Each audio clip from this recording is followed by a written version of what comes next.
Welcome to lesson 4 of Defying Gravity from Wicked by Stephen Schwartz, taken from the music for stage and screen set work from EdXL GCSE.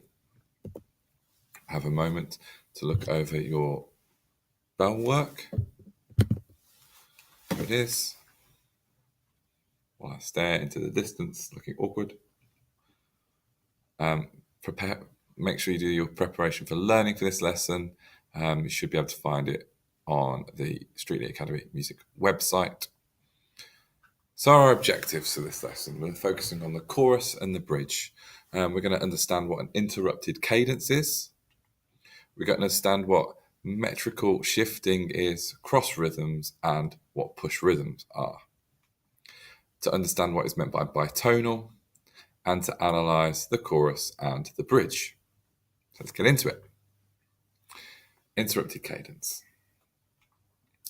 So at this point, the chorus lifts off and Alphaba is singing about defying gravity and insists that Glinda can't pull her down. There's a short link asking Alphaba if she's having delusions of grandeur, and in the second verse, Alphaba becomes very assertive about refusing to accept limits. At the end of the chorus, she asks Glinda to come with her and how together they could be unlimited and the greatest team they've ever been. Now, we've looked at perfect cadences in Star Wars Year 11s. If you're in Year 10, we haven't looked at this yet, and we will be looking at them in music for a while. Cadences are the punctuation in music, and the perfect cadence is the full stop. And it's by far the most frequently used. If you think of a phrase of music as being a musical sentence, then it makes sense that most sentences will finish with a full stop. Sometimes a composer wants to end a phrase with more of a question mark or an exclamation mark. The exclamation mark cadence is called an interrupted cadence and is rarely used by composers. The beginning of the chorus begins with an interrupted cadence. After all, Alphaba is defying gravity. So a perfect cadence moves from the chord on the 5th degree of the scale. So if we're in D major, D, E, F sharp, G, A, to the 1st degree, which would be D. We're looking at D major because this is the key that defying gravity is in. So if we're looking at a cadence, we have the A chord to the D chord. And a piece of music.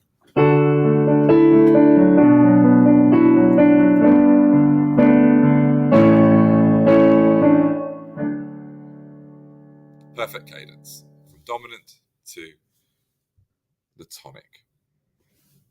Let's put it on. So there you go. For an interrupted cadence, it moves again from the dominant chord, so from A in terms of D major. But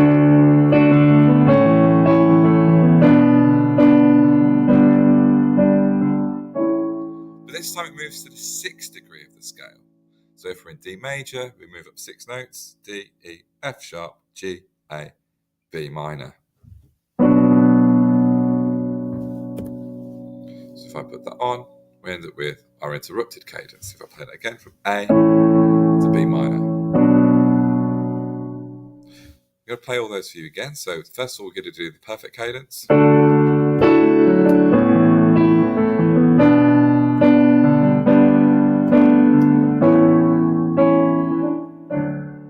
Sounds finished, full stop. Interrupted cadence.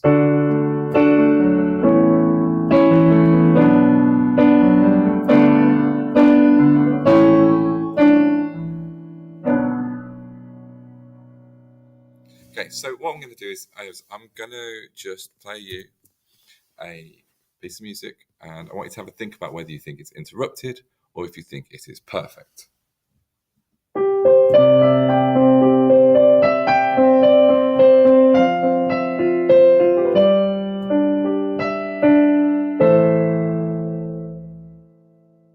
Interrupted or perfect? Okay, let's try one more.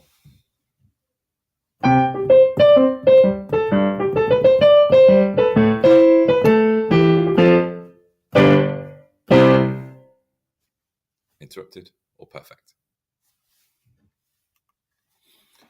So let's talk about metrical shifting or metrical shifting, either way. As the chorus begins, the music seems to be flying, hovering above the ground, free from downbeats, which is the first beat of the bar. It's quite a weird thing to get your head around, and as we're playing it, you'll see it's quite a struggle to get the notes right. And it's achieved with an accompanying ostinato. Ostinato is a repeated pattern of music, and of three notes: C sharp, D, and A. And we get that. In choosing a three-note ostinato, Schwartz creates a metrical shifting, meaning that the downbeat, or the strong beat, so beat 1, is shifted to a different part of the bar. So normally you'd have 1, 1, 1, 2, 3, 4, 1, 2, 3, 4, 1, 2. But actually what he does is he shifts it along, so it's 1 and then it comes in. 1. This, along with the bass moving just before the first beat, creates like a magical flying feeling. So we kind of get this. That sort of feeling. So I'm going to play it for you again. So if you're struggling to see, let's get rid of that. I'm playing just this part to start off with.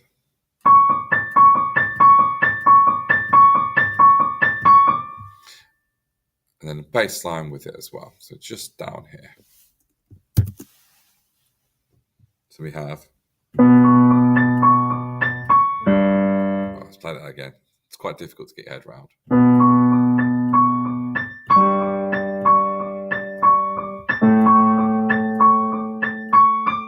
So quite a weird pattern. I'll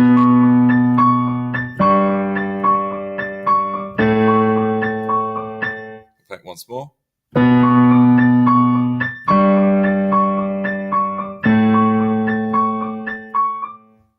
So let's take a listen to that and see if we can hear it within Defying Gravity.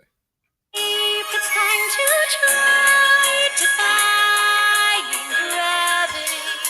I think I'll try defying. So just hear it slightly in that background. And you can't pull me down. So let's look at push rhythms. So another technique used is where the vocal line also anticipates the strong downbeat, the first beat, by coming in slightly early. So the vocals come in before the first beat of the bar. And then, if you can't see, then the note is tied over. So you see it almost comes in just before. And here, the note comes in before the end of the bar, rather than on time, as you can see in here. And it's known as a push rhythm, commonly used in jazz and pop music. You listen to people like Frank Sinatra, Michael Bublé, they use this a lot. If we have a listen to it again. Same. Close my eyes. So you've got your beat. And leave. It's time to in before the beat. And again before the beat. gravity. So it kind of gives it that feeling that she's defying all the conventions of music, and defying the timing of the piece as well. As well as the push rhythms, we have what we call a cross rhythm. When Glinda sings "Can't I Make You Understand," you've kind of got a bass line, and we get that kind of cross rhythm that's happening. So you've got triplets in the right hand against quavers in the left hand.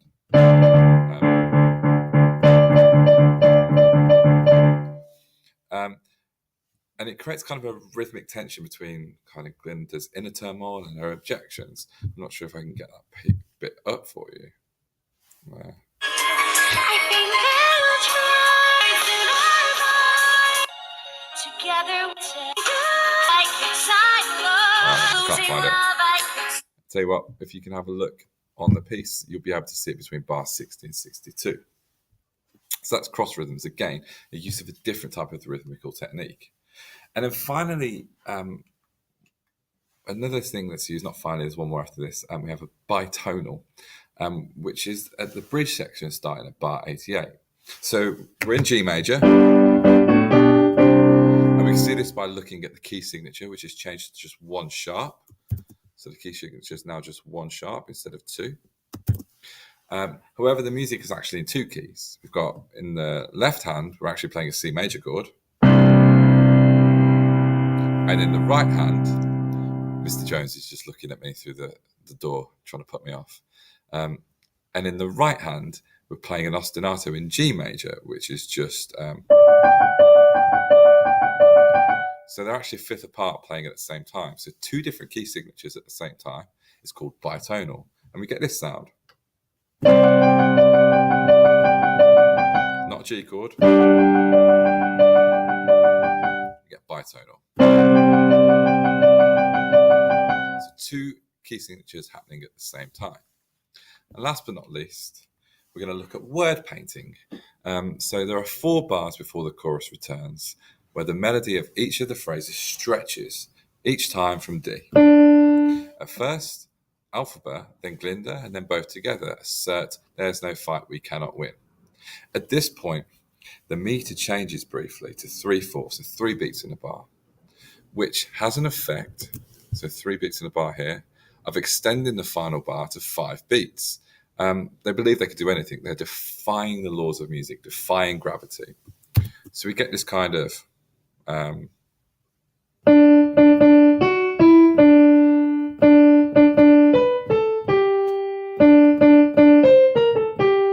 if we count over that, 1, 2, 3, 4. Let's do that again.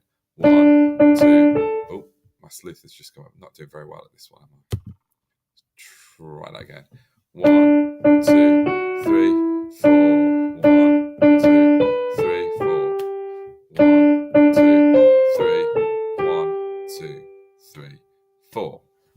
If I find that section, let's pause the video while I find it. Here we go. So 1, 2, 3, 4. 1, 2, 3, 4. 1, 2, 3. 1, 2, 3, 4, and then back into the chorus. So kind of messing with rhythms, word painting, they're fighting with each other, they're changing things. Really, really clever use of these techniques, all of these techniques that we found in this lesson. So just to finish off with, make sure that you do your review for this lesson. I know you've probably done it in a lesson already, but make sure you can answer these questions. Make sure you've gone through the page again, made some notes, and keep revising, and look out for the next lesson. Thank you.